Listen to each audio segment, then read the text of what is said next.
Pakinggan nyo naman itong si ano, itong maraming kasong vlogger.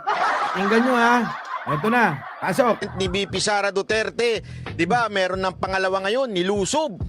Nilusob ng mga komunistang grupo ang Kamara at nagbigay na ho sila ng bagong isa pang impeachment complaint. Nako. Pero nagsalita po ang Iglesia ni Cristo at sinabi po na hindi sila susuporta at sila po ay against at sila po ay magtitipon-tipon upang kontrahin ng impeachment. Narinig ninyo mga kababayan? Ay ganyan piling nila mga kababayan, pinaasa nyo sila Yung mga kapatid nating mga Iglesia ni Cristo dito, piling ng mga ito pinaasa nyo Kaya yan mga mga nagmamaktol. Anak ng tinapa mga kababayan. Ulitin ko lang.